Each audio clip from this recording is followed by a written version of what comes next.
Hello and welcome back to Storytime with Eric Zimmer. Where we last left off in Danny and the Champion of the World, Danny had just been physically disciplined at school. And this was 2 days before the shooting season would begin. And before he started doing the raisins with his father. That was all part of the plan. But anyways, let's continue. You ready? Alright. Let's begin. When I got home from school that afternoon, my father was in the workshop. I brought the raisins, he said. We will now put them into the soak. Fetch me a bowl of water, Danny. I went over to the caravan and got a bowl and half filled it with water. I carried it to the workshop and put it on the bench. Open up the packets and tip them in. All in, my father said. This was one of the really nice things about my father. He didn't take over and want to do everything himself. Whether it was a difficult job like adjusting a carburetor in a big engine, or whether it was simply tipping some raisins into a basin, he always let me go ahead and do it myself while he watched and stood ready to help. He was watching me now as I opened the first packet of raisins. Hey, he cried, grabbing my left wrist. What's happened to your hand? It's nothing, I said, clenching the fist. He made me open it up. The long scarlet mark lay across my palm like a burn. Who did it? He shouted. Was it Captain Lancaster? Yes, Dad, but it's nothing.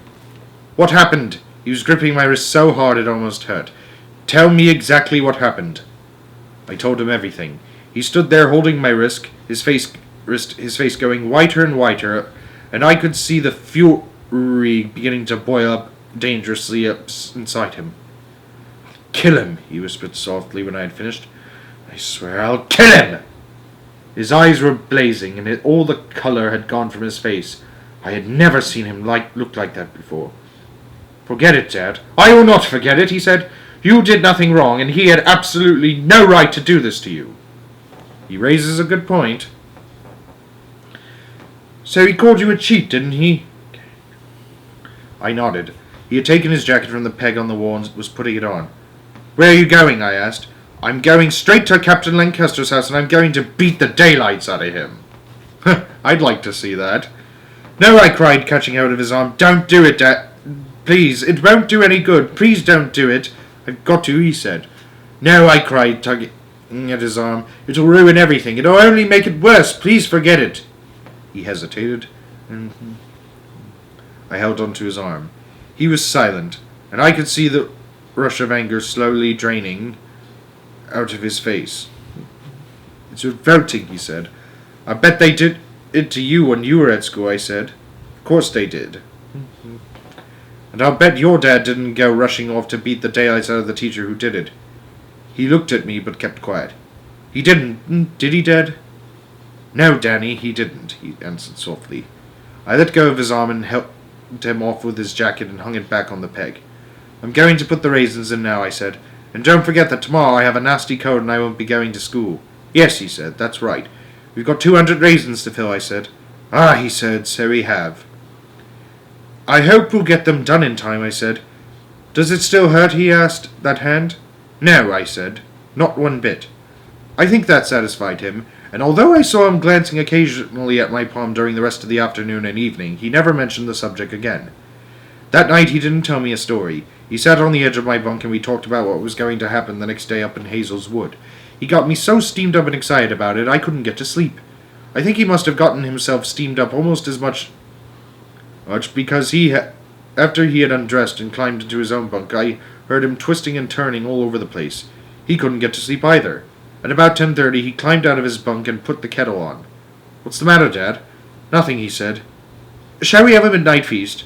Yes, let's do that. He lit the lamp in the ceiling and opened a can of salmon and made a delicious sandwich for each of us. Also hot chocolate for me, and tea for him. Then we started talking about the pheasants and about Hazelwood all over again. It was pretty late before we got to sleep.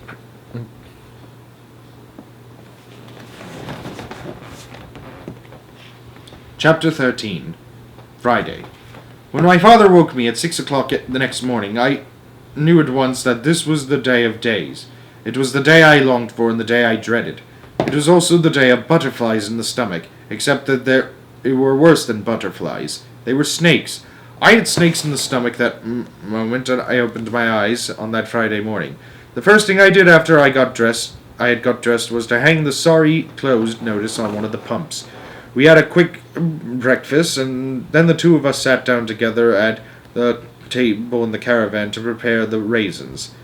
They were plump and soft and swollen from being soaked in water, and when you nicked them with a razor blade, the skin sprang open and the jelly stuff inside squeezed out as easily as you could wish.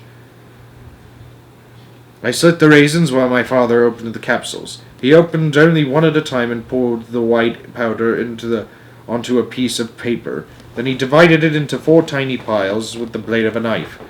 Each pile was carefully scooped up and put into a single raisin. A needle and black cotton finished the job. The sewing up was the hardest part, but my father did most of that. It took about 2 minutes to do one raisin from start to finish. I enjoyed it. It was fun. Your mother was wonderful at sewing things, my father said. She'd have had the raisins done in no time. I didn't say anything. I never knew quite what to say when he talked about my mother. Did you know she used to make all my clothes herself, Danny? Everything I wore? Even socks and sweaters, I asked. Yes, he said, but those were knitted. And so quickly. When she was knitting, the needles flew so fast in her fingers you couldn't see them. They were just a blur. I would sit there in the evening watching her, and she used to talk about the children she was going to have. I shall have 3 children, she used to say. A boy for you, a girl for me, and one for good measure. We don't know if it was going to be a boy or a girl. There was a short silence after that. Then I said, when Mum was here, Dad, did you go out very often at night, or was it only now and then? You mean poaching? Yes, often, he said, at least twice a week. Didn't she mind? Mind? Of course she didn't mind. She came with me. She didn't. She certainly did. She came with me every single time until just before you were born. She had to stop then. She said she couldn't run fast enough. I thought about this extraordinary piece of news for a little while. Then I said, was the only reason she went because she loved you, Dad, and because she wanted to be with you, or did she go because she loved poaching? Both, my father said. She did it for both the reasons you mentioned. I was beginning to realize what an immense sorrow it must have been to him when she died. Weren't you afraid she might get shot up? I asked. Yes, Danny, I was. But it was marvelous to have her along. She was a great sport, your mother. By midday we had prepared 136 raisins. We're in good shape, my father said. Let's break for lunch. He opened a can of baked beans and heated them up in a saucepan over the kerosene burner. I cut 2 slices of brown bread and put them on plates. My father spooned the hot baked beans over the bread, and we carried our plates outside and sat down with our legs dangling over the platform of the caravan. Usually I love baked beans on bread, but today I couldn't eat a thing. What's the matter? My father asked. I'm not hungry. Don't worry, he said. The same thing happened to me the first time I went out. I was about your age by then. Maybe a little older, and in those days we always had hot tea in the kitchen at 5 o'clock. I can remember exactly what was on the table that evening. It was my favorite thing of all, toad in the hole, and my mom could make toad in the hole like nobody else in the world. She did it in an enormous pan with the Yorkshire pudding, very brown and crisp on top, and raised up in huge bubbly mountains. In between the mountains you could see the sausages half buried in the batter. Fantastic it was. But on that day my stomach was so jumpy I couldn't eat one mouthful. I expect yours feels like that now. Mine's full of snakes, I said. They don't stop wriggling about. Mine doesn't feel exactly normal either, my father said. But then it isn't a normal operation. This isn't a normal operation, is it? No, Dad, it's not. Do you know what this is, Danny? This is the most colossal and extraordinary poaching job anyone has ever been on in the history of the world. Don't go on about it, Dad. It only makes me more jumpy. What time do we leave here? I've worked that out, he said. We must enter the wood about 15 minutes before sunset. If we arrive after sunset, all the pheasants will have flown up to roost and it will be too late. When is sunset? I asked. Right now it's around 7:30, he said. So we must arrive at 7:15 exactly. It's an hour and a half's walk to the woods, so we must leave here at 5:45. And we got to finish those raisins, I said. We still got more than 60 to do. 64 to be exact. We finished the raisins with about 2 hours to spare. They lay in a pile on a white plate in the middle of the table. Don't they look marvelous, my father said, rubbing his hands together hard. Those pheasants are going to absolutely love them. After that, we messed around in the workshop until 5:30. Then my father said, That's it. It's time to get ready. We leave in 15 minutes. As we walked toward the caravan, a station wagon pulled up to the pumps with a woman at the wheel and about 8 children in the back, all eating ice cream. I know you're closed, the woman called out through her window, but couldn't you please have a few gallons? I'm just about empty. She was a good-looking woman with dark hair. Give it to her, my father said, but be quick. I fetched the key from the office and unlocked one of the pumps. I filled her tank and took the money and gave her the change. You don't usually close as early as this, she said. We have to go out, I told her, hopping from one foot to the other. I have to go somewhere with my father. You look jumpy as a jackrabbit, she said. Is it the dentist? No, ma'am. I said, it's not the dentist, but please excuse me. I have to go now. Chapter 14. In the Woods. My father came out of the caravan wearing the old navy blue sweater and the brown cloth cap with the peak pulled down over his eyes. What's under there, Dad? I asked, seeing the bulge at his waistline. He pulled up his sweater and showed me the 2 thin but very large white cotton socks. They were buttoned neat and tidy around his belly. To carry the stuff, he said darkly. Aha! Go and put on your sweater, he said. It's brown, isn't it? Yes, I said. That'll do. But take off those white sneakers and wear your black shoes instead. I went into the caravan and changed my shoes and put on my sweater.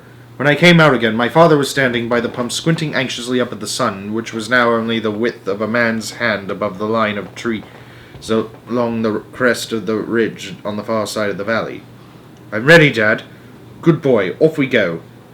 Have you got the raisins? I asked. In here, he said, tapping his trouser pocket where yet another bulge was showing.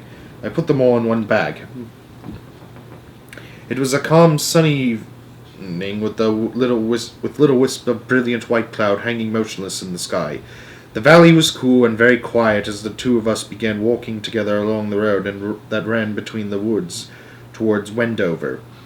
The iron thing underneath my father's foot made a noise like a hammer striking a nail each time it hit the road.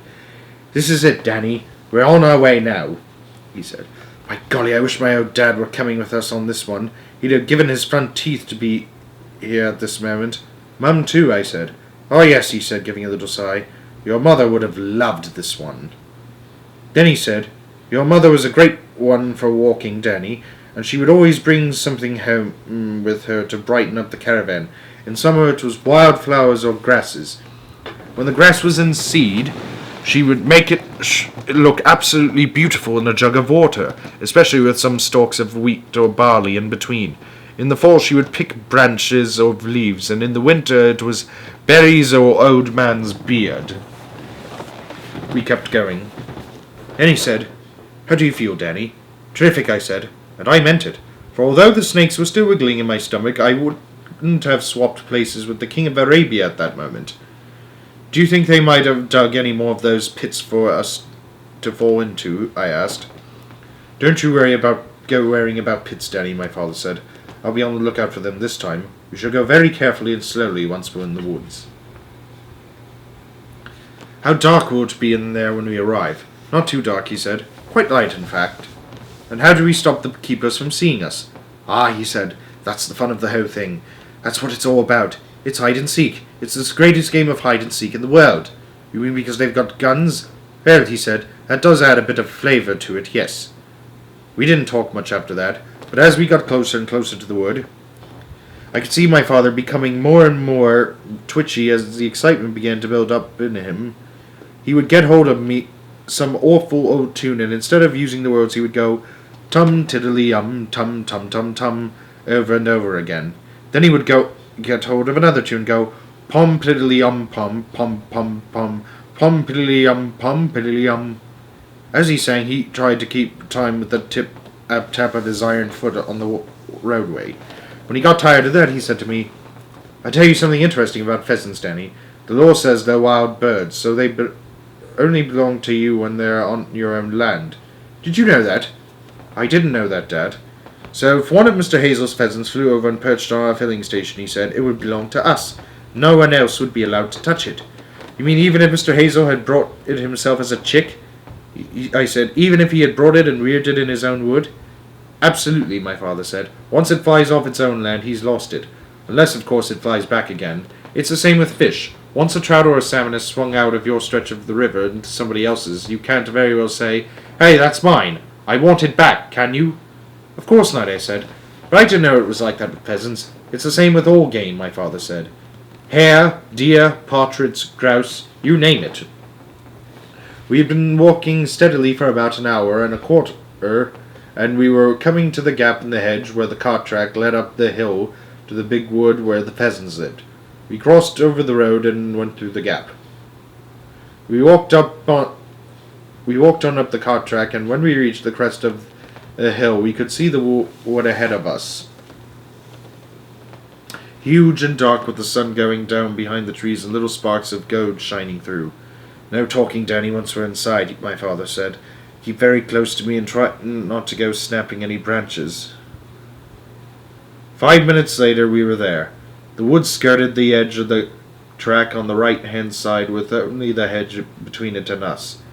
"Come on," my father said, and we go. He slipped through the hedge on all fours, and I followed. It was cool and murky inside the woods. No sunlight came in at all. My father took me by the hand, and together we started walking forward between the trees. I was very grateful to him for holding my hand. I had wanted to take hold of his the moment we entered the wood, but I thought he might disapprove. My father was very tense. He was picking his feet up high and putting them down gently on the brown leaves. He kept his head moving all the time, his eyes sweeping slowly from side to side, searching for danger. I tried doing the same, but soon I began to see a keeper behind every tree, so I gave it up.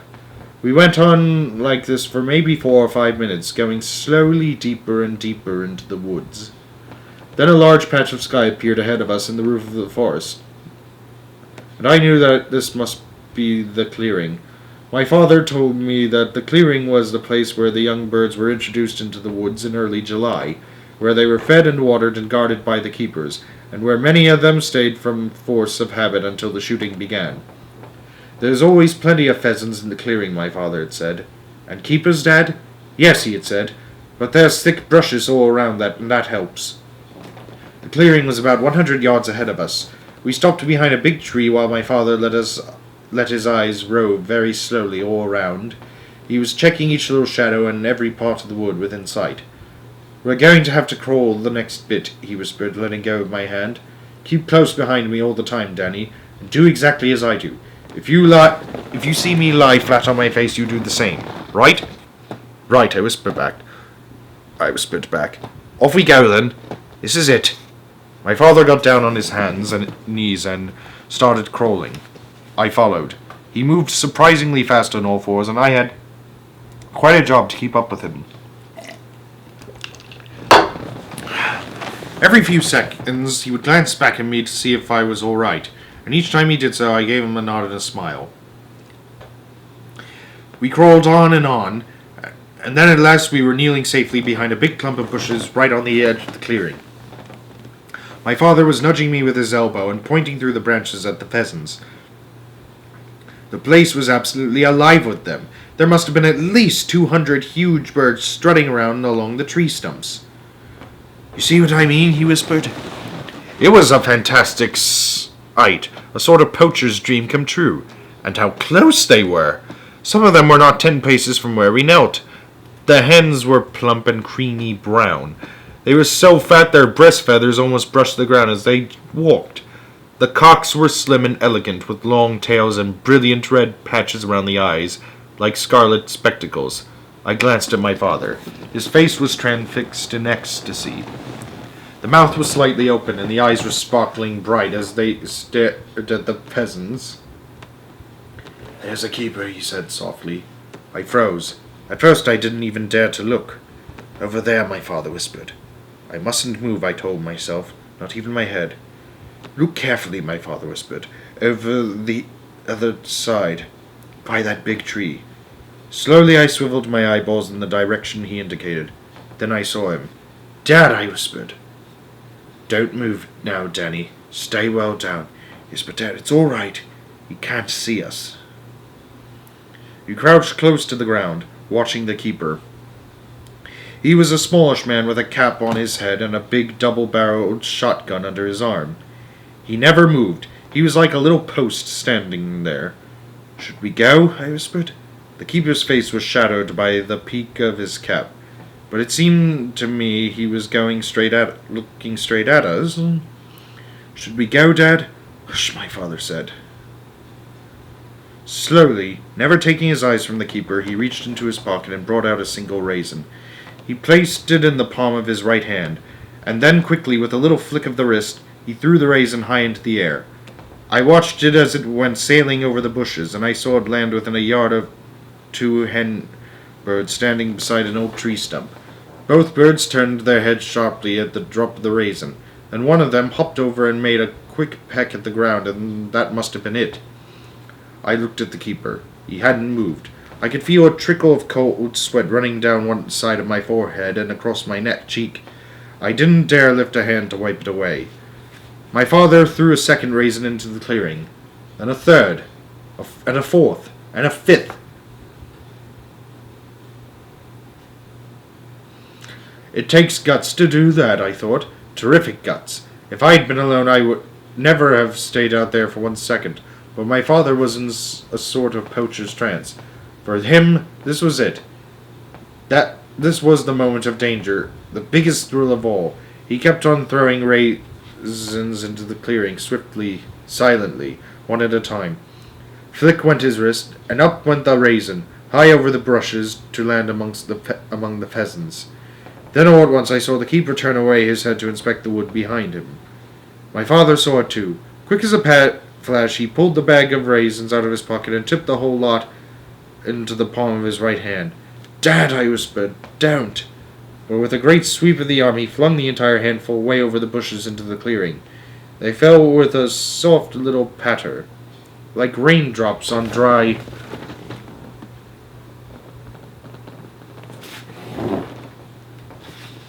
leaves, and every single pheasant in the place must have heard them fall. There was a flurry of wings and a rush to find the treasure. The keeper's head flicked around as though there were a spring inside his neck. The birds were all pecking away madly at the raisins. The keeper took 2 quick paces forward, and for a moment I thought he was going to investigate. But then he stopped. His face came up and his eyes began traveling slowly around the edge of the clearing. "Lie down flat," my father whispered. "Stay there. Don't move an inch." I flattened my body against the ground and pressed one side of my face into the brown leaves. The soil below the leaves had a queer, pungent smell, like beer. Out of one eye I saw my father raise his head just a tiny bit to watch the keeper. He kept watching him.